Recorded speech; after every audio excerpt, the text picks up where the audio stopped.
본문은 이사야서 63장 16절입니다.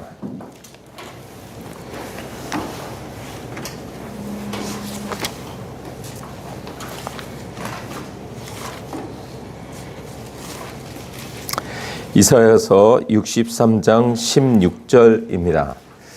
우리가 진 세번역 성경으로 1198쪽입니다.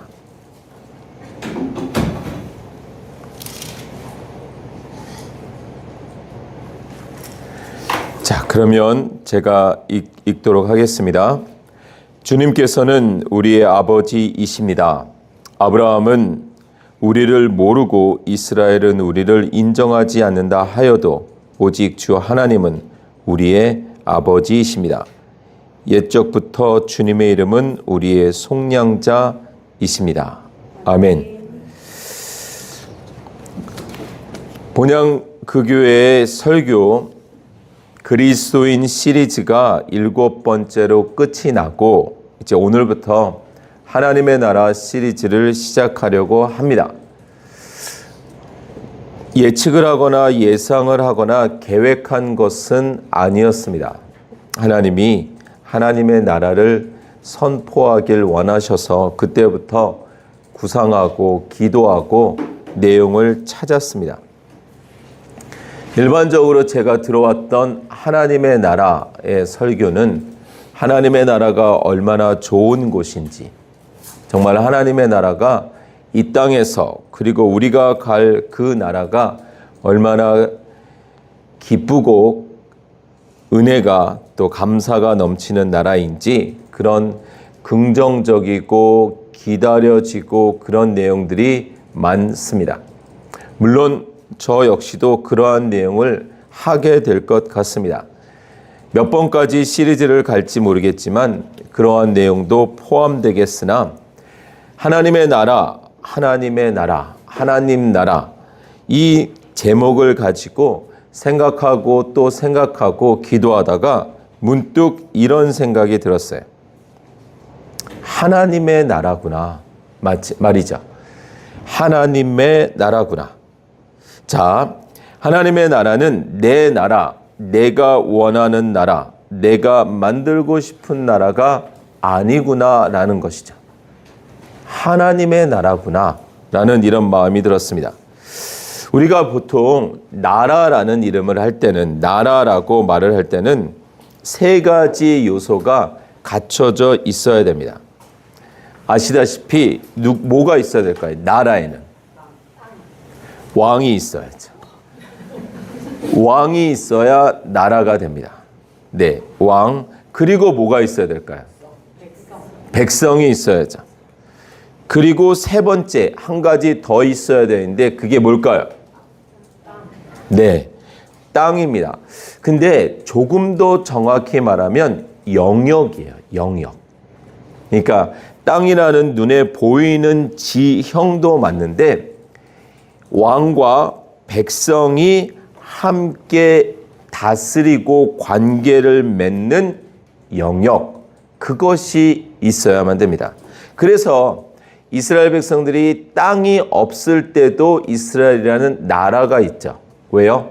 왕이 있고 백성이 있고 그들의 통치가 이루어지기 때문입니다. 자, 성경은 누가 왕이다라고 말을 할까요? 아니, 누가 왕이어야 된다고 말할까요? 하나님이시죠. 우리 한번 성경을 찾아보겠습니다. 신명기 33장 5절.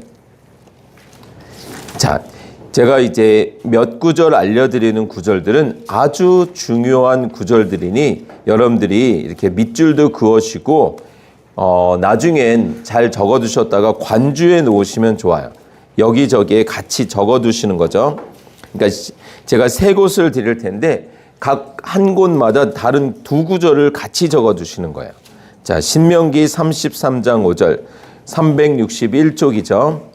자, 모세의 기도라고 해도 되고 모세의 축복이라고 해도 되는데 5절 한번 보세요. 연합한 지파들이 모이고 백성의 지도자들이 모인 가운데서 주님께서 이스라엘의 왕이 되셨다. 아멘. 네, 분명히 선포되어지는 하나님의 말씀은 주님께서 이스라엘의 왕이 되셨다. 맞죠? 한 곳 더 보겠습니다. 시편 89편입니다. 성경은 흩어져 있는 것 같지만 방향이 같고 색깔이 같죠. 내용이 같으니까 시편 89편 18절입니다. 987쪽이에요. 자, 보세요. 주님, 참으로 주님은 우리의 방패십니다. 이스라엘의 거룩하신 하나님, 참으로 주님은 우리의 왕이십니다. 아멘. 맞죠? 네, 분명히 성경이 이렇게 말을 하고 있어요. 그러면 우리가 또 봐야 되는 대표적인 곳이 있죠. 사무엘상 12장. 사무엘상 12장 12절입니다. 479쪽입니다. 사무엘상. 자, 이스라엘 백성들에게 하나님이 왕이셨어요. 출애굽 여정을 통해서 하나님은 계속해서 너희는 나의 백성이고 나는 너희의 하나님이다 라고 말씀하시면서 하나님과 하나님의 백성의 관계를 정립하시고 출애굽해서 가나안 땅 들어왔는데 사무엘 기록에서 12장에 보면 드디어 왕을 바꿔버립니다. 하나님이 분명히 내가 왕이다, 나야 나라고 말씀을 직접 간접적으로 하심에도 불구하고 이스라엘 백성들이 사무엘상 12장 12절, 자, 이렇게 이제 앞뒤를 정리해서 보면 이렇게 말을 해요. 그런데도 암몬 왕 나하스가 우리를 치러 오자 주 하나님이 우리의 왕인데도, 맞죠? 그것을 보았을 때, 상황을 보았을 때, 그러니까 암몬 왕이 이렇게 전쟁을 하러 치러 오니 상황이 위급해지자 하나님이 우리의 왕인데도 그것을 보았을 때 당신들은 안 되겠습니다. 우리를 다스릴 왕이 꼭 있어야 하겠습니다. 하고 나에게 말하였습니다. 지금 사무엘이 이스라엘 백성들을 책망하면서 이야기하는 거예요. 하나님이 분명히 출애굽의 역사를 일으키셨습니다. 맞죠? 10가지 재앙을 보여주시고 그냥 데리고 나올 수 있음에도 하나님을 보여주신 거예요. 애굽에 있는 모든 신들을 10가지 재앙을 통해서 치시고 하나님이 더 위대하심을 증명해내시고 홍해를 가르시고 광야를 거치시면서 만나와 반석의 물과 메추라기로 초자연적으로 모세가 하나님 어떻게 고기를 먹여요? 몇 명인데요. 그러는데도 하나님이 내 손이 짧아졌느냐 하시면서 동풍을 불어서 바다의 고기를 쌓아 버리셨어요. 그러면 우리 생각에는 그 정도 기적이면 이스라엘 백성들이 맞다, 하나님이 살아계시는구나, 정말 전지전능하시구나, 우리의 왕이 되시기에도 충분하구나 해야 될 것 같은데 안 되더라는 거예요. 왜일까요? 마침내 이스라엘 백성들은 왕을 바꾸어 버립니다.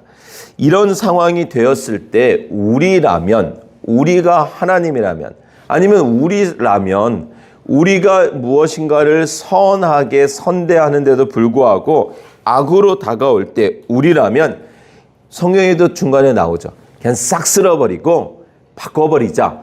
그런데 그게 이제 하나님의 진짜 의도가 아니었다는 걸 알죠. 그러면 뭔가 번개를 번쩍이든지 하늘을 갈라든지 흑암을 다시 내려와주고 뭔가 정신을 번쩍 차리게 해주면 되려만 하나님이 13절에 이렇게 말씀하시죠. 이제 당신들이 뽑은 왕, 당신들이 요구한 왕이 여기 있습니다. 주님께서 주신 왕이 여기에 있습니다. 주님께서 주신 왕이 여기에 있습니다. 달라니까. 계속 요구하니까, 떼쓰니까, 반항하니까 하나님이 주세요. 허용이죠. 주세요. 그리고 19절도 보세요. 모든 백성이 사무엘에게 간청하였다. 종들을 생각하시고 주 하나님께 기도하셔서 12장 19절입니다. 우리가 죽지 않게 해주십시오. 우리가 우리의 모든 죄에 왕을 구하는 악을 더하였습니다. 괜찮은 것 같죠? 정신 차렸구나 싶은데 그래도 왕 주세요. 이렇단 말이죠. 그러니까 하나님이 지금 징계하실 것 같으니까 징계는 피하고 싶은데 그래도 하나님 아닌 다른 왕을 주시면 좋겠습니다.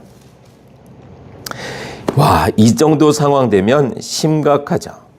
끊임없이 이스라엘 백성들은 이제 구구절절히 하나님을 왕으로 삼지 않았습니다. 어떤 의미에서는 하나님을 왕으로 삼지 못합니다. 왜요? 선과 악을 알게 하는 나무의 열매를 따먹은 이후부터 그들이 왕이 되었기 때문입니다. 여러분들, 우리가 우상을 만든다라는 건 우리도 알아요. 이게 우상이거든요. 근데 그 우상에게 권위를 주고 우상 앞에 제사를 하고 잔치상을 차려놓고 내가 이제 너의 이름을 ABC라고 불러줄게. 1, 2, 3이라고 불러줄게. 내가 너에게 맛있는 음식 갖다 주고 예쁘게 데코레이션을 해줄 테니 나의 소원을 들어줘. 누가 높은 거예요? 내가 높은 거예요. 내가 만들어줬으니까. 내가 이름도 줬으니까. 결국은 우리가 우상을 섬긴다라는 건 나를 섬기는 거예요. 그러니까 전쟁은 나와 하나님이 하고 있는 거죠. 죄인이 되었다. 이 말은 왕이 되었다라는 거예요. 선과 악을 알게 되었다는 거예요. 판단과 결정력을 가지게 되었다는 거예요. 그래서 끊임없이 우리가 나를 부인한다 이것은 내가 원하는 게, 내가 좋아하는 게, 내가 하길 원하는, 내가 할 수 있는 것과 말씀 앞에서 말씀이 무엇을 원하시는지를 알아가는 거란 말이죠. 순종하는 거죠. 결국 요한복음 19장으로 가볼까요? 요한복음 19장입니다.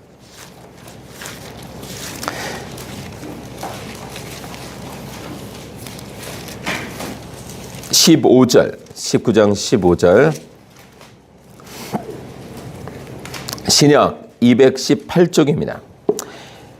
자, 앞뒤 빼고 그들이 외쳤다. 없애버리시오, 없애버리시오. 그를 십자가에 못 박으시오. 빌라도가 그들에게 말하였다. 당신들의 왕을 십자가에 못 박으란 말이요. 대제사장들이 대답하였다. 우리에게는 황제 폐하밖에는 왕이 없습니다. 와, 이 정도 상황 되면 말이죠. 신약에 왔어요. 이제 그 왕이 오셨어요. 예수 그리스도가 왕 중 왕이 오셨어요.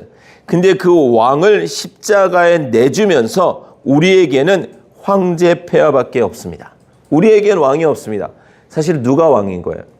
사사기 끝 마지막 장 마지막 절에 뭐라고 기록되어 있죠? 그때 이스라엘에는 왕이 없으므로 다 각자 자기 소견에 옳은 대로 행하였더라. 자기가 왕이 된 거예요. 그러니 왕을 허용하지 않는 거예요. 이들에게 황제가 정말 왕이었을까요? 아닙니다. 결국 성경 이야기는 왕이 빠진 이야기예요. 왕이 빠진 하나님의 나라. 하나님이 빠진 하나님의 나라. 좀 이상하죠? 이상합니다. 마치 우리 파키스탄에서 치킨 커라이 하면 아주 그냥 환호성을 질러요. 근데 거기서 치킨을 빼버렸어요. 분위기 싸해지죠. 짜장면 집에 가서 짜장면을 시켰는데 꼭 있어야 되는 게 뭐예요? 짜장면 안에 짜장이죠. 거기다가 짬뽕 국물 부으면 짬뽕 되는 거예요. 짜장은 있어야 돼요. 근데 짜장이 빠졌어요. 그럼 안 되는 거죠. 돌잔치에 꼭 있어야 되는 사람은 누구예요? 1살 된 아이죠. 근데 애가 없어. 그리고 잔치만 있어요. 여러분들, 우리가 정말 조금 본격적으로 이제 설교에 들어가기 전에 진지해져야 됩니다. 하나님의 나라, 하나님의 나라, 하나님의 나라를 이야기하는데 하나님이 없어요. 하나님을 왕으로 두지 않아요. 그냥 하나님을 내가 원할 때 나의 소원과 나의 필요를 채워주는 그냥 도움자, 퀵 서비스나 그냥 전화하면 빨리 내 일을 해결해주고 이제 내가 필요가 채워지면 옆에 있는 것보다는 잠시 물러가 있다가 또다시 내가 필요할 때만 나를 도와주는 그런 모습 말이죠. 다시 말씀드립니다. 나라는 왕과 백성과 영역이 온전해야 돼요. 왕, 대통령, 총리, 우리가 말하는 정부가 온전해야 나라가 온전합니다. 그리고 만약에 정부가 온전할 때 백성이 성숙한 온전함을 보여야 돼요. 그럼 그 나라는 정말 괜찮은 나라죠. 그런데 우리가 아는 대로 이 땅의 나라는 정부도 백성도 모두가 온전하지 않기에 항상 불안합니다. 어느 나라나 할 것이 없어요. 때로는 우리가 우리나라가 제일 어렵다 생각할 수 있지만 다른 나라 가면 더 열악한 나라가 참 많습니다. 파키스탄에 있을 때는 파키스탄이 제일 열악한 줄 알았는데 다른 나라 가봤더니요, 비교도 안 돼요.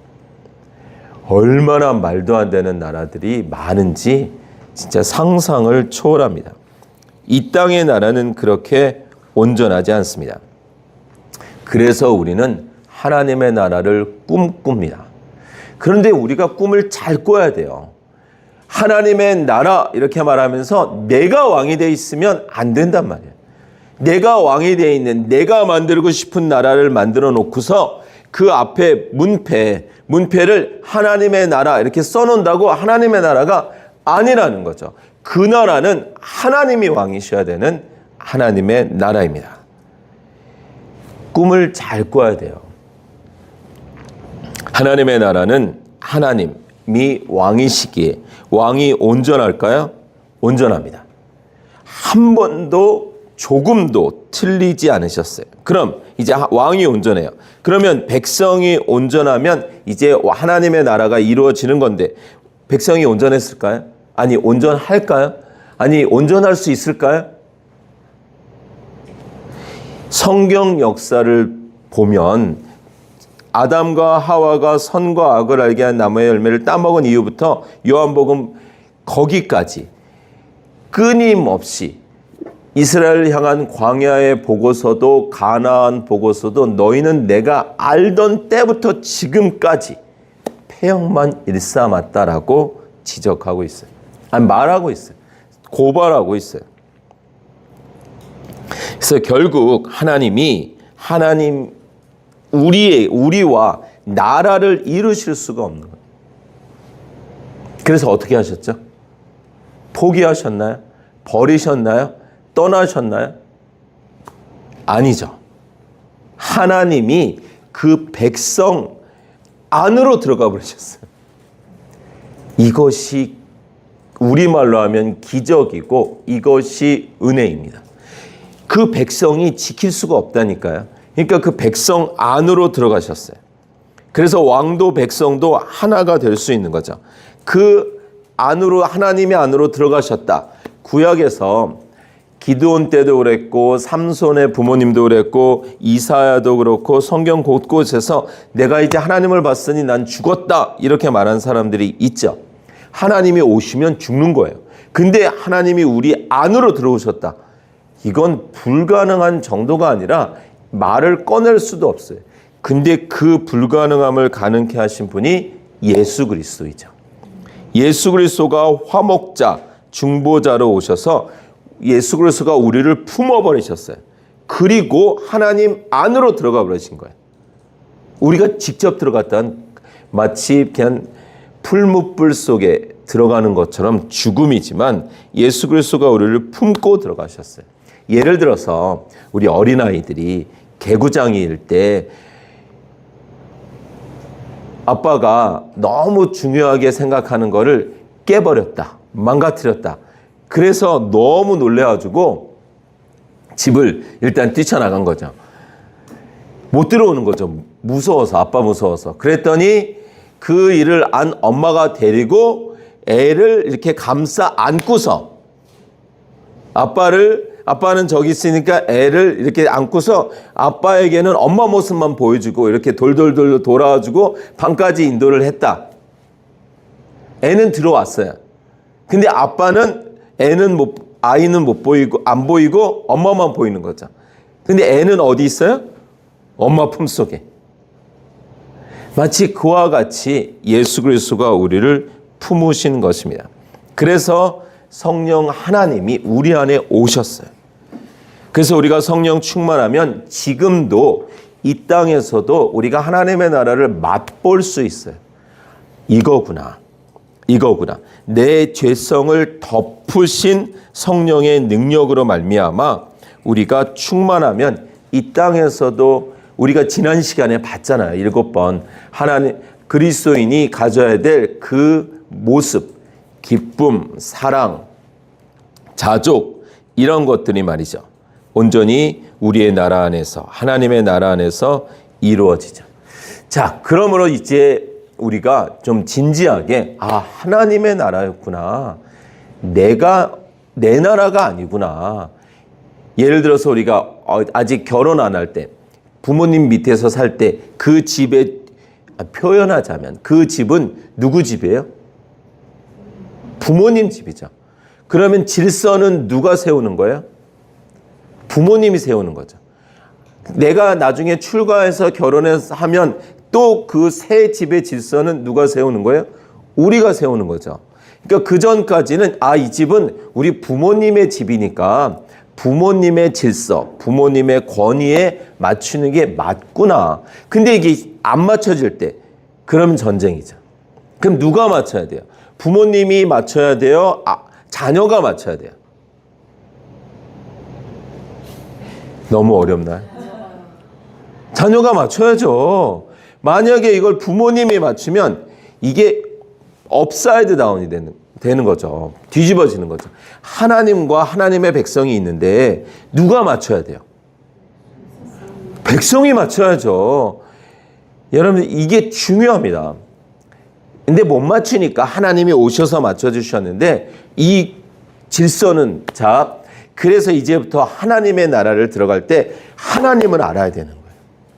하나님을 모르고 어떻게 하나님의 나라를 세울 수가 있어요. 여러분들 당연히 우리가 시민권을 딸 때 미국이나 이제 다른 나라 사람들이 한국에 와서 시민권을 따면 대한민국을 배워야 돼요. 대한민국의 법을 배워야 되고요. 시험 보고 이러면 역사를 배워야 되고요. 이런 거 전혀 모르고 나는 한국 사람이에요. 나는 한국만 알아요. 근데 미국 예를 들어서 미국 시민권자가 되고 싶어요. 이런 건 없어요. 공부해야 돼요. 역사를 공부하고 마지막에 질문이 그런 것일 수 있는 거예요. 미국과 한국이 싸울 때 당신은 어느 편을 쓰겠습니까? 지금 미국 시민권 시험이라면 예를 들어서 마치 그와 같이 우리에게도 중요한 거예요. 정말 하나님의 나라인가? 내 나라인가? 정말 하나님의 나라라면 알아야 돼요.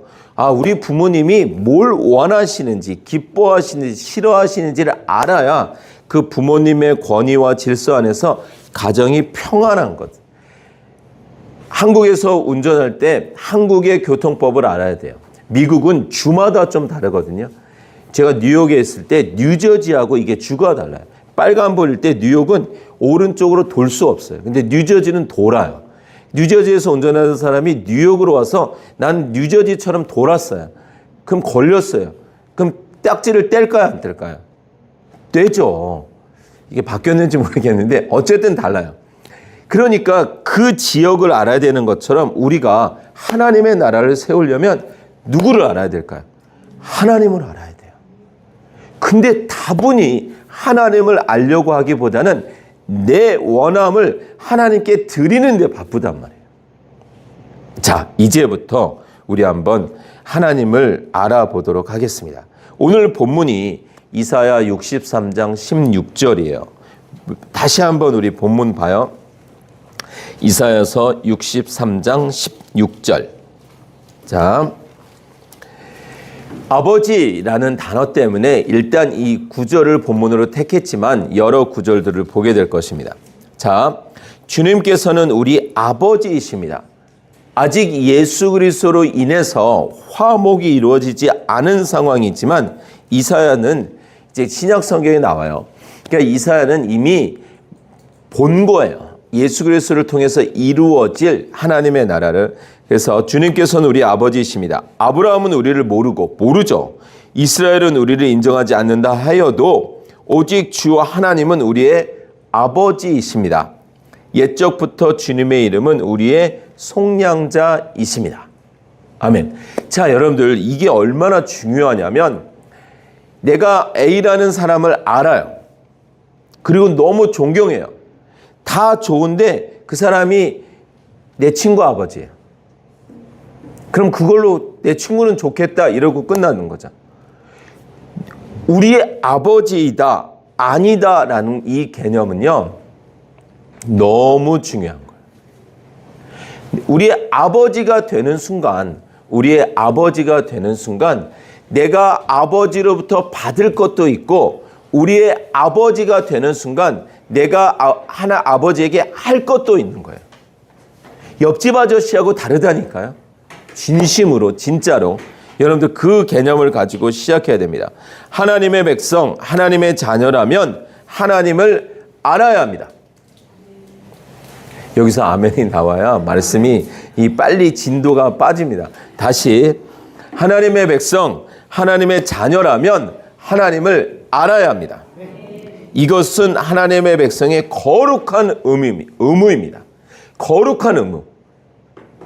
하나님의 자녀만이 할 수 있는 거룩한 의무는 하나님을 알아야 된다는 거예요.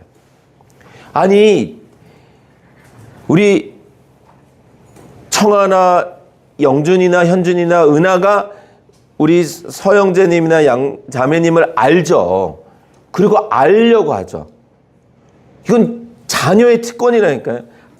제 자녀가 서영재님을 알려고 그러겠어요? 알아도 거리가 있죠. 자녀만이 부모님을 알 수 있는 특권이 있는 거예요. 맞죠? 맞습니다. 하나님이 어떤 분이신지, 하나님이 무엇을 좋아하시는지, 그리고 무엇을 싫어하시는지 알아야 돼요. 하나님을 우리가 가지고 있는 종교적, 세상적 지식으로 알아서도 안 됩니다. 하나님을 알고자 한다면 방법은 뭘까요? 어떻게 하나님을 알아야 될까요? 뭐를 통해서?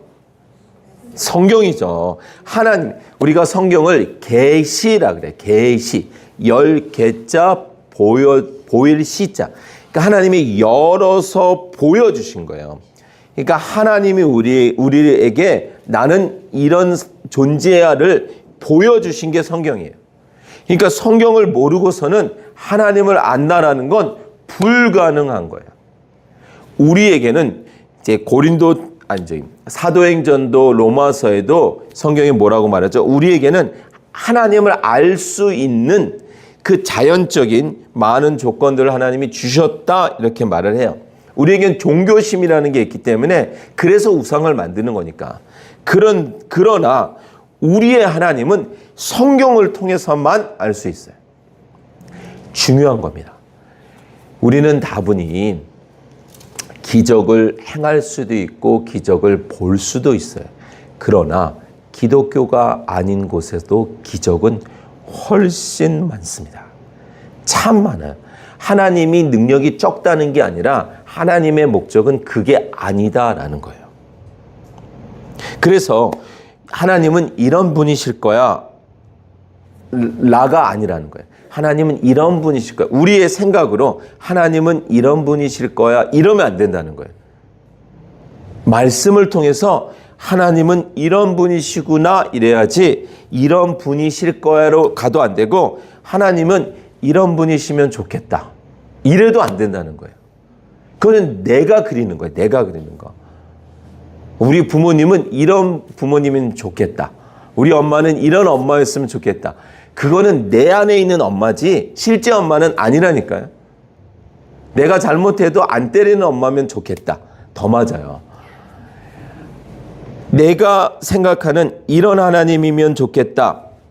아니면 이런 하나님일 거야. 여기서 빨리 벗어나야 됩니다. 우리는 성경을 통해서 하나님을 알아야 되는데 한 면만 보시면 안 돼요. 그건 더 위험한 거예요. 그래서 우리가 저희 고등학교 때는 이제 아그리빠상 이 사비 연필로 조각상 그리는 게 있었어요. 그러면 꼭 이 조각상을 앞면, 측면, 뒷면 이거를 보고서 그린단 말이죠. 마치 사복음서가 마태복음, 마가복음, 누가복음, 요한복음 하나만 있어도 되는데 이 관점이 좀 다르거든요. 예수 그리스도에 대한 그래서 종합해서 완전해지는 것처럼 우리가 성경 한 권에 있는 모습만 그래서 어떤 구절은 어떤 장은 진짜 하나님의 극단적인 모습만 드러난 곳이 있어요. 그러면 그것만 붙들거나 그 좋은 것만 붙든다. 아니면 어떤 부분은 하나님이 너무 무서운 부분만 있어요. 그럼 그 부분 때문에 도망쳐버린다. 이것도 아니라는 거예요. 다시 말하면 부모님이 때로는 아주 자상하실 때도 있지만 그냥 평균적일 때도 있고 아니면은 아주 엄할 때가 있잖아요. 그럼 엄한 것만 생각해가지고 우리 엄마는 엄해, 무서워. 아니잖아요. 좋을 때 이거 다 섞어보면 우리 엄마는 좋아. 이게 맞잖아요. 그러니까 한 부분만이 아니라는 걸 꼭 기억하셔야 됩니다. 창세기 17장 1절. 자, 첫 번째 하나님은 어떤 하나님이실까? 성경에서 이제 우리가 조합해 보는 거예요. 하나님이 스스로 하신 여러 말씀들을 조합해 보겠습니다. 17장 1절 22쪽입니다. 아브라함이 나이 99살이 되었을 때 주님께서 그에게 나타나셔서 말씀하셨다. 나는 전능한 하나님이다. 나에게 순종하며 흠없이 살아라. 아멘. 첫 번째 하나님이 나는 누구다 라고 말씀하시죠. 전능한 하나님 이렇게 말씀하세요. 자, 전능한 하나님 너무 좋죠. 기도하기도 좋고 의지하기도 좋고 여러 하나님의 속성 중에 제일 먼저 등장하는 이 전능하신 하나님. 그럼 전능하시다 이 말은 뭘까요? 내가 원하는 건 다 들어주신다는 걸까요? 물론 전능함 안엔 그것도 포함되겠죠. 못하시는 게 없으시니까. 그런데 하나님의 전능하심은 완전하심과 앞뒷면과 같아요. 그래서 내가 원하는 대로 다 들어주는 이런 차원을 넘어서는 완전함. 하나님은 모든 것을 해주실 수 있으나 그것이 정말 나에게 필요한지 안 필요한지를 아시기 때문에 완전하게 행하시는 분. 그래서 전능하신 분. 그냥 해 떨어져라. 해 날아가라. 흑암이 임해라. 뭐 이런 능력적인 차원에서 모든 걸 다 하신다. 무너져라. 마른 뼈, 완전히 뼈가루가 다시 붙어라. 이런 전능한 차원이 아니라 그것만이 아니라 하나님의 행하심 자체가 완전하다라는 것에서 전능하다라는 거예요. 그러니까 우리가 이 부분을 붙든다라는 건 대단히 중요합니다. 그러니까 우리가 어떤 걸 기도할 때 하나님이 우리의 기도에 이 타이밍이 맞아서 들어주신다라고 느낄 때도 있고 평생 기도해도 정말 주변에 있는 능력자라는 주변에 있는 기도하는 분들을 다 모아서 기도 받았는데도 결국 소천하시는 분도 있단 말이에요. 그럼 그때 하나님이 전능하시지 않은 거야? 이게 아니라 하나님이 완전하시다라는 걸 붙들어야 된다는 거예요. 내 생각을 넘어서는 영역을 말이죠. 자, 그것이 전능하심의 완전하심입니다. 자, 이사야서 45장. 이사야서 45장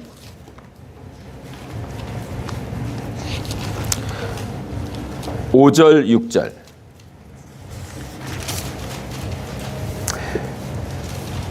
제가 진 성경으로 1172쪽입니다.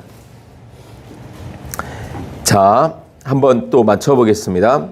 나는 주다. 나밖에 다른 이가 없다. 나밖에 다른 신은 없다.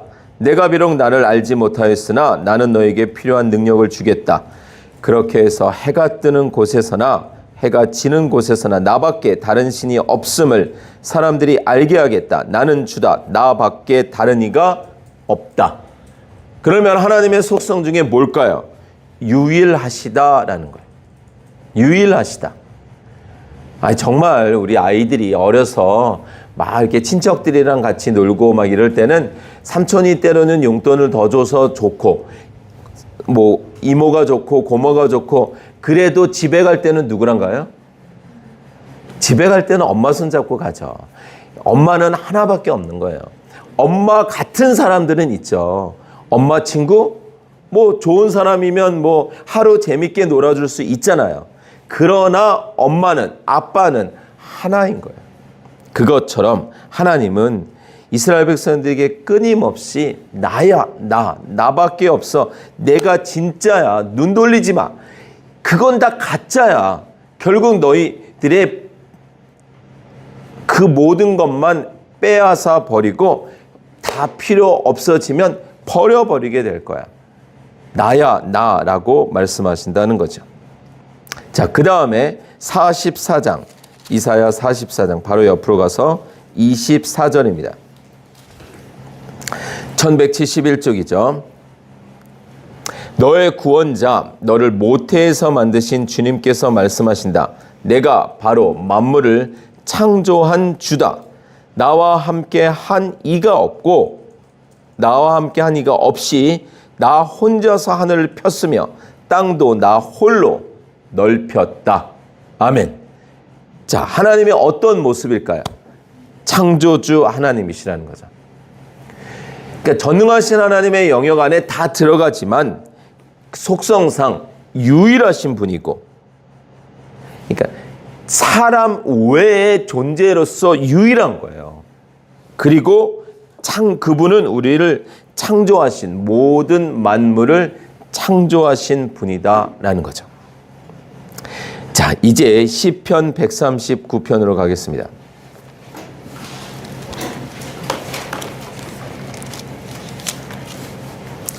시편 139편 1절에서 4절. 자, 1030쪽입니다.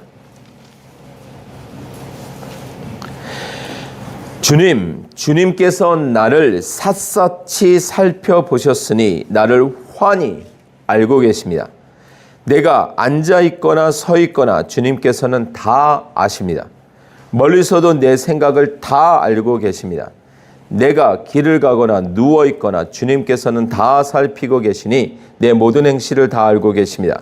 내가 혀를 놀려 아무 말 하지 않아도 주님께서는 내가 하려는 말을 이미 다 알고 계십니다. 아멘. 모든 것을 아시는 하나님. 여러분들 성경에 뭐라고 나오죠? 하나님이 우리가 범죄했을 때 바로 징계하지 않으심으로 우리가 그 죄에 대한 두려움을 모른다라고 해요. 그런데 하나님이 몰라서 그러실까요? 하나님은 우리와 인격적인 관계를 원하십니다.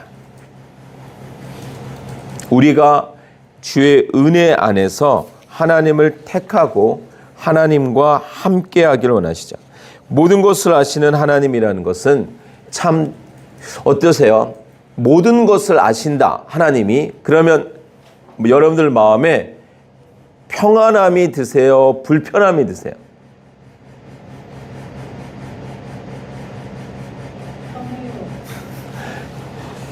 내 억울한 일도 다 아시는구나. 평안함. 내가 한 그 일도 알고 계신다는 거야? 불편함. 남편도 모르고 아내도 모르고 부모님도 모르는 그것도 알고 계신다는 거야? 불편함. 근데 내가 그 혼자 그 골방에서 남들 아무도 몰라주는 그 아픔과 그 고통 속에서 신음하고 있을 때 그것도 알고 계신다는 거였구나. 이 평안한 말이죠. 그래서 요한계시록에서 소아시아 7교회에게 보낸 편지에 모두 내가 안다, 내가 안다 내용이 있죠. 그래서 하나님은 모든 것을 아심으로 인해서 우리에게 참 기쁨이 될 수도 있고 참 불편함이 될 수도 있는데 기억하셔야 돼요. 모든 것을 아신다는 것을. 다윗이 밧세바 사건으로 정말 일생일대의 범죄를 저지르죠. 밧세바를 범했을 뿐만 아니라 그의 남편인 우리아를 죽이는 일까지 하게 되죠. 그때 하나님이 나단 선지자를 보내서 너는 몰래 은밀히 행했으나 나는 대낮에 하겠다. 그러니까 네가 은밀히 몰래 하고 있는 일. 그러니까 지금은 다 살펴보지 못하는데 여러분들 우리가 말씀 사경이 때 봤잖아요. 역대상에서는 다윗의 그 밧세바 사건이 이렇게 싹 감춰져 있어요. 다윗이 전쟁터에 나가지 않았다. 그리고 바로 이어서 암몬성을 점령했다. 근데 사무엘 하 기록에는 그 사이 기록이 있잖아요. 다윗이 얼마나 처절하게 밧세바를 보고 데려와서 동침하고 임신 소식을 알고 아이가 임신 소식을 알고 그것을 감추기 위해서 우리아를 부르고 동침을 시키려고 했는데 안 하고 그러니 마침내 간접 살인을 하고 이런 내용들이 다 기록되어 있어요. 왜 기록되어 있을까요? 우리에게 말하는 거예요. 백성들은 알았을까요? 모르는 거예요. 백성들은 다윗이 지금 열심히 전쟁을 지휘하고 있고 그래서 마침내 암몬과의 전쟁에서 승리했기 때문에 다윗의 인기는 더 올라가고 있고 다 감춰져 있어요. 그런데 성경은 그것을 다 드러내고 있죠. 그러니까 우리가 하나님은 모든 것을 아시는구나 기억하셔야 돼요. 그럼 모든 것을 아신다와 맞물리는 내용이 뭘까요? 모든 곳에 계신다라는 거예요. 예레미야 23장 23절. 그러니까 한 내용에 여러 구절들이 있어요. 이런 건 여러분들이 스스로 보물찾기 하시는 거예요. 예레미야 23장 23절 24절 1250쪽. 자, 내가 가까운 곳의 하나님이며 먼 곳의 하나님은 아닌 줄 아느냐? 나 주의 말이다. 사람이 제 아무리 은밀한 곳에 숨는다고 하여도 그는 내 눈에서 벗어날 수 없다. 나 주의 말이다. 내가 하늘과 땅 어디에나 있는 줄을 모르느냐. 아멘. 모든 것도 아시는데 모든 곳에 계신대요. 이게 참 평안한 것 같으면서도 살짝 불편스러운. 그런데 나와 하나님과의 관계가 온전하면 기쁨인 것이고 이게 불편하면 심히 어려운 거죠. 자, 이런 하나님, 여러분들 지금 맞춰가고 계시죠? 절대로 한 면만을 보시면 안 돼요. 큰일 납니다. 큰일 납니다. 자, 야고보서 1장 17절. 이제 우리 신구약을 왔다 갔다 하는데 야고보서 1장 17절. 우리가 하나님을 잘 알아야 좀 이렇게 어리광을 부리더라도 어리광을 부려요. 왜 우리 손주들이 할아버지 할머니한테 어리광을 부리죠. 왜요? 아니까. 들어주실 걸 아니까. 근데 모르는 사람이 그렇게 할 수 없죠. 자, 야고보서 1장 17절 이런 표현이 나오죠. 온갖 좋은 선물과 모든 완전한 은사는 위에서 곧 빛들을 지으신 아버지께로부터 내려옵니다. 아버지께서는 이러저러한 변함이나 회전하는 그림자가 없으십니다. 회전하는 그림자가 없으시대요. 그러니까 아침에 이만해놓고 해가 이렇게 뜨면서 그림자가 방향이 바뀌잖아요. 그러니까 아침에 이만해놓고 점심때 지나서 저녁때 가서 마음이 변하지 않으신다는 거예요. 변함없으시다라는 거예요. 하나님은 변함없으세요. 왕은 늘 이렇게 온전했어요. 변함없으신 하나님. 회전하는 그림자가 없으신 하나님. 그때는 거의 해시계였거든요. 그러니까 이게 그림자가 변한단 말이에요. 그러니까 하나님은 조석 변개, 아침 저녁으로 변하지 않으시는 그분이라는 거예요. 우리가 하나님 제가 하나님을 믿습니다 할 때는 하나님이 어떤 분이신지를 알아야 이러한 것들을 딱 맞춰보니 와 진짜 여호와가 내 목자신 게 너무 좋구나 이게 돼야 되는데 모르는데 하나님이 어떤 분이신지도 모르고 정말 내 상황을 아셔? 지금 나의 힘든 상황에 함께하고 계실까? 아니라는 거예요. 진짜 아시고 진짜 함께 하신다니까요. 자, 그리고 몇 가지 더 보겠습니다. 시편 90편 12절. 시편 90편 12절. 하나님을 안다라는 것과 믿는다, 사랑한다 같은 거예요. 알매 정도에 따라서 그 수준에 따라서 사랑할 수 있기 때문에 그렇습니다. 자, 시편 989쪽이죠. 시편 90편 1절 2절. 주님은 대대로 우리의 거처이셨습니다. 산들이 생기기 전에 땅과 세계가 생기기 전에 영원부터 영원까지 주님은 하나님이십니다. 아멘. 마음이 평안하지 않으세요? 영원하시다는 거예요. 제가 제 하민 전사님을 데리러 서울에 갔다가 늘 서울에 가면 뵙고 오는 분이 계세요. 제 파키스탄에 있을 때 만났던 인연으로 참 여러모로 기도해 주시고 그런 분이라서 이렇게 뵙는데 제 손녀를 봐주세요. 손녀. 딸의 딸이 맞벌이를 하니까 근데 이 손녀가 그러더래요. 어느 날 할머니는 몇 살까지 살 거야? 그래서 그랬대. 내가 100살까지 살게. 그럼 100살이면 죽는 거야? 그리고 애가 울더래요. 100살이면 언젠가 이 끝이라는 개념이 애가 생기니까 그럼 언젠가 우리가 헤어지는 거야? 그러면서 울더라는 거예요. 아직 한참 남았는데도. 애도 아직 유치원생인데 여러분들 하나님은요 영원하세요. 이게 정말 믿겨져야 되는데 유한하지 않으시다는 거야. 어느 날 떠나버리시거나 어느 날 없어지시거나 어느 날 소천하시거나 어느 날 아프시거나 부재하신 분이 아니라는 거예요. 영원하세요. 그분은 영원 전부터 영원 후까지 계신 분이에요. 여러분들이 정말 우리가 지금 오늘 제가 말씀드린 내용들을 하나하나씩 잘 묵상해 보면 너무 좋습니다. 이런 나라의 백성이야? 왜요? 이분이 왕이신 나라야? 이 나라에 내가 백성이 된다는 거야?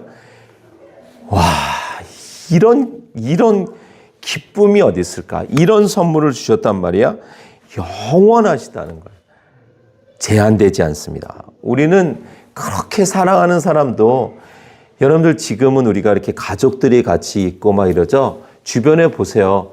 교통사고로 죽는 사람, 갑자기 어떻게 괴한에 의해서 죽는 사람, 별의별 일이 얼마나 많아요. 여러분들 정말 우리는 다 유한합니다. 근데 영원하신 하나님이 너무나 좋죠. 요한일서 4장 8절입니다. 요한 1서 4장 8절.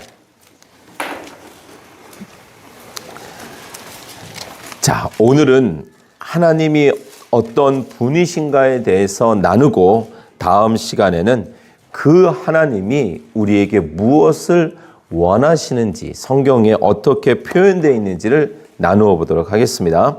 자, 그러면 요한 1서 4장 8절엔 무슨 내용일까요? 자, 사랑하지 않는 사람은 하나님을 알지 못합니다. 하나님은 사랑이시기 때문입니다. 아멘. 여러분들 잘 맞춰 오셔야 돼요. 지금 하나님의 표현하자면 어두운 면만 보고서 무섭다 이걸로만 끝나시면 안 돼요. 하나님은 분명히 사랑이십니다. 그런데 여러분들 이 사랑이 잘 생각하셔야 되는데 근거가 뭐냐라는 거예요. 우리는 사랑의 근거가 뭐죠? 어제 제 친구가 저한테 햄버거를 사줬어요. 정말 좋은 친구예요. 전 그 친구가 너무 좋아요. 근거가 뭐예요? 저에게 잘해줬다는 거예요. 근데 하나님의 사랑의 근거는요. 자, 성경을 한번 볼게요. 에베소서 1장 4절. 신약성경 375쪽. 에베소서 1장 4절. 하나님은 세상 창조 전에 그리스도 안에서 우리를 택하시고 사랑해 주셔서, 이게 무슨 말이 안 되는, 그러니까 영적으로 눈이 열리지 않은, 표현하자면 하나님의 은혜를 받지 않은 사람들은 이런 구절에 걸리는 거예요. 무슨 말도 안 되는 소리를 하는 거야. 창세전에 내가 태어나고 있기도 전인데 어떻게 우리를 사랑하셨다는 거야. 인간의 논리론이 이게 말이 안 되잖아요. 우리를 택하시고 사랑해 주셔서 하나님 앞에서 거룩하고 흠이 없는 사람이 되게 하셨습니다. 언제 우리를 사랑하셨다고요? 창세전에. 아니 이게 무슨 말도 안 되는 소리예요. 자, 그런데 또 말이 안 되는 소리가 로마서 5장 8절에 있죠. 로마서 5장 8절. 로마서 5장 8절이면 297쪽이죠. 신약성경 297쪽. 성경책마다 조금 다를 수 있겠는데 로마서 5장 8절. 자, 또 보세요. 우리가 아직 죄인이었을 때에 그리스도께서 우리를 위하여 죽으셨습니다. 이리하여 하나님께서는 우리들에 대한 자기의 사랑을 실증하셨습니다. 드러내셨다는 거예요. 말로만이 아니라 엄마 제 친구가 저 좋대요. 근데 말만 해요. 놀 땐 딴 애랑 놀아요. 밥 먹을 땐 딴 애랑 먹어요. 밥도 딴 애만 사줘요. 아니 뭔가 오는 게 있어야죠. 사랑하면 뭔가 이렇게 오고 가는 게 있어야죠. 하나님은 실증하셨어요. 우리에게 뭘 주셨어요? 하나님을 주셨어요. 하나님을. 예수 그리스도를 우리를 위해서 죽이셨다니까요. 예수 그리스도는 하나님이시니까, 아니 이런 말도 안 되는 사랑이 어디 있어요? 우리가 아무것도 안 했는데 창세 전에 우리를 택하시고선 우리가 태어나서 아직 죄인 되었을 때 예수님을 알지도 못했어요. 뭐 한 것도 없지만 알지도 못했어요. 그때 이미 우리의 이름을 위해서 예수 그리스도를 죽이셨어요. 하나님이 죽으셨어요. 아니 이런 사랑이 어디 있어요? 그러니까 여러분들 또 성경은 이렇게 한 것만 더 볼까요? 야고보서.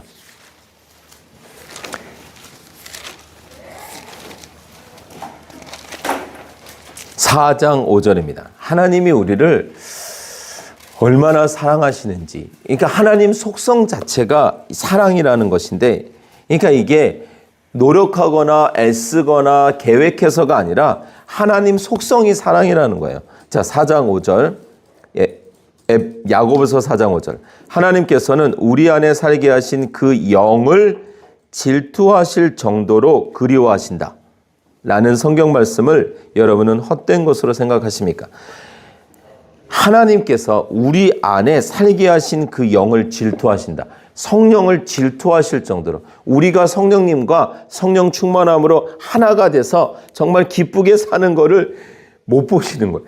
그 성령님을 질투하신다는 거예요. 표현이 그렇다는 거예요. 그러니까 예를 들어서 부모님이 사랑하는 아들에게, 딸에게 좋은 신랑감을, 신부감을 만나게 해서 결혼했는데 그 사위를 질투하는 거예요. 내 딸이랑 잘 있는 그 모습이, 그럼 그 딸을 얼마나 사랑한다는 거예요. 또 그 며느리를 질투한다는 거예요. 그건 내 아들을 얼마나, 그런 일은 많죠. 네, 어찌되었건 그와 같이 하나님이 우리를 사랑하신다. 그러기 때문에 조심하셔야 돼요. 사랑은 반드시 뭐가 따라온다? 질투가 따라온다.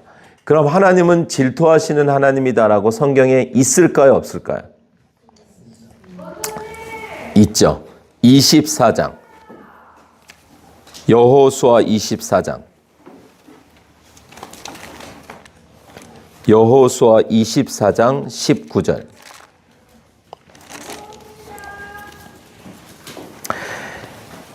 오늘 저의 설교 본문은 하나님을 아는 지식 2편 하나님 편에서 원고를 만들었습니다. 그러니까 여러분들이 그 추가되는 내용은 하나님을 아는 지식의 2편 하나님 편을 참고하시면 되겠습니다. 자, 406쪽 구약성경 406쪽 19쪽이죠.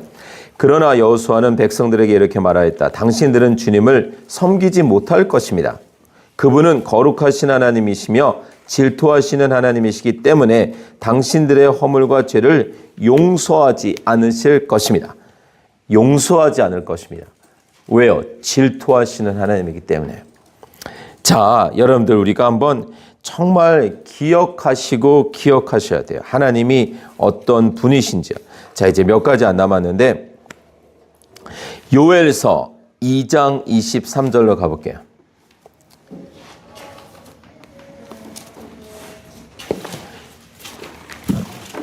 요엘서 2장 23절입니다. 1459쪽입니다. 아마 우리 본향교회 성도님들은 한 오래 지나고 나면 성경 찾기에 대가가 돼 계실 거예요. 한번 딱 넘기면 바로 그 손 지문이 아마 그 장수를 기억할 거예요. 자, 요엘서 2장 23절 1459쪽. 시온에 사는 사람들아, 주 너의 하나님과 더불어 기뻐하고 즐거워하라. 주님께서 너희를 변호하여 가을비를 내리셨다. 비를 흡족하게 내려주셨으니 옛날처럼 가을비와 봄비를 내려주셨다. 아멘. 이 말이 무슨 말이냐면 비를 왕창 주시지 않았다는 거예요. 홍수가 아니라는 거예요.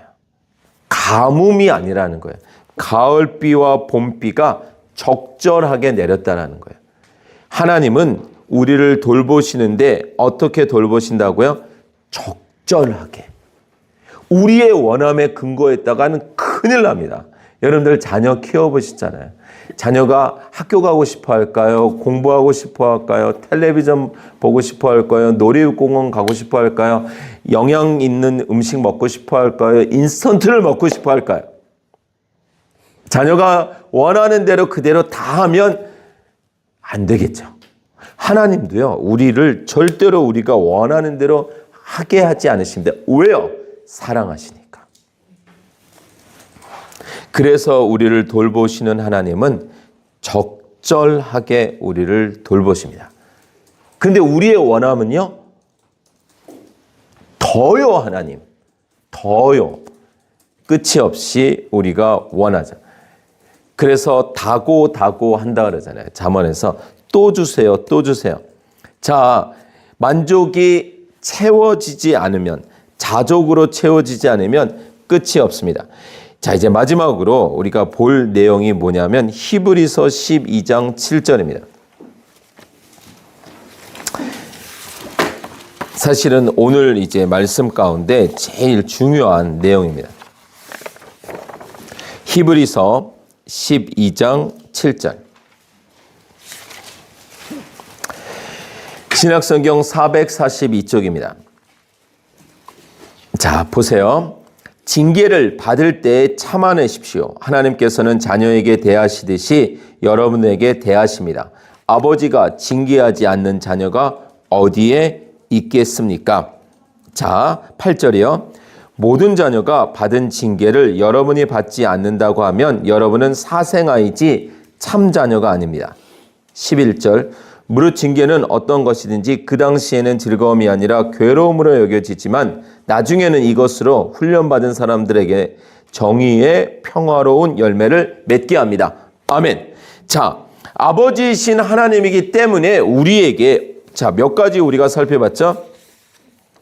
전능하신 하나님, 유일하신 하나님, 창조주이신 하나님, 모든 것을 아시고 모든 곳에 계시는 하나님, 변함없으신 하나님, 영원하신 하나님, 사랑하시고 질투하시는 하나님, 돌보시는 하나님을 봤어요. 그런데 뭔가 하나가 빠졌어요. 그게 뭐냐면 징계하시는 하나님이라는 거예요. 사실은 같은 거예요. 성령의 9가지 99개 열매가 아니라 성령의 한 열매이듯이 같은 거예요. 하나라도 빼면 하나님이 안 되는 거예요. 어디로 가든 같은 거예요. 돌보시는 하나님이 사랑하시는 하나님이고 그 하나님이 전능하시고 그 하나님이 변하지 않으시는데 징계하시는 하나님에 대해서 우리가 진지하게 생각해 봐야 돼요. 왜냐하면 우리가 누구를 징계하면 마음이 편할까요? 그냥 원하는 대로 다 해줄 때 편하죠. 그런데 우리가 이렇게 조언을 하거나 책망을 하면 불편해져요. 그러면 정말 사랑하면 하지만 적당하게 관계를 맺고 있으면 안 해요. 그래서 하나님이 사랑이라는 거예요. 엄마가 자녀를 혼내면 자녀는 두 발 뻗고 자요. 근데 엄마는 못 자는 거예요. 근데 엄마가 그 말을 해야 돼요. 왜요? 엄마니까. 그래서 하나님이 사랑이라는 거예요. 그래서 하나님의 사랑과 징계는 맞물려 있는 거예요. 우리가 하나님께 징계를 받을 때 하나님이 나를 싫어하셔. 이건 아직도 어린아이인 거예요. 얼마나 나를 사랑하시면 징계하실까? 성경에 그러잖아요. 징계를 만약 모든 자녀가 받은 징계를 여러분이 받지 않는다고 하면 여러분은 사생아이지 참 자녀가 아닙니다. 이스라엘 백성들이 망했다니까요. 그러면 하박국 선지자와 예레미야 선지자 등등 많은 성경에서 하나님 왜요? 왜요? 왜요? 이렇게 외쳤지만 여러분들 한번 생각해 보세요. 얼마나 사랑하셨으면 징계를 하셨을까요? 그 하나님의 마음은 얼마나 힘드셨을까요? 표현하자면. 이제 그들이 망함으로 인해서 그 다음 순서가 십자가거든요. 그러면 하나님의 마음은 얼마나 어려울까요? 그런데 이스라엘 백성들은 그냥 지금 이거 없어요, 저거 없어요, 왜 이렇게 하세요? 이렇게 대들었단 말이에요.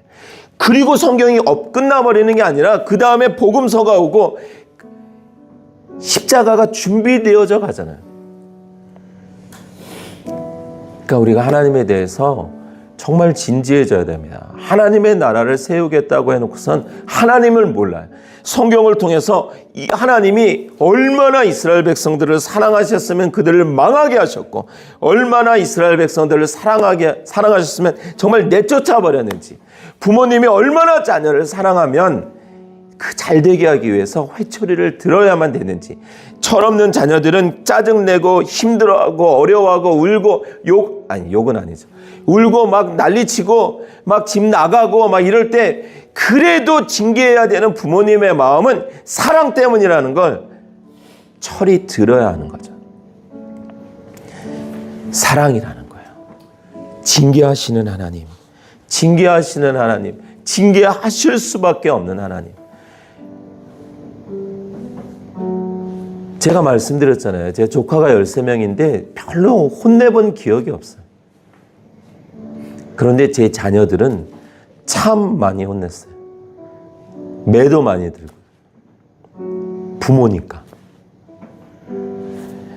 징계하시는 하나님은 사랑하시는 하나님과 하나입니다.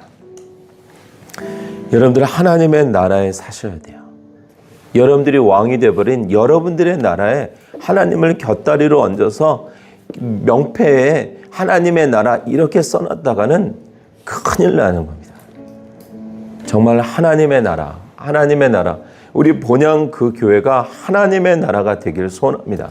여러분들의 가정이 하나님이 주인이시고 하나님이 왕이신 하나님의 가정이 되기를 소원합니다. 여러분들의 심령이 여러분들이 주인이 되지 않고 하나님이 주인 되고 하나님의 왕이 된 하나님의 나라가 되기를 소원합니다. 여러분들의 남은 삶이 여러분들이 가는 곳곳이 여러분들로 말미암아 하나님이 전해지고 하나님이 주관하고 섭리하는 그 하나님의 기업이 되고 선교지가 되고 하나님의 나라가 되기를 주의 이름으로 축원합니다. 우리 함께 기도하겠습니다.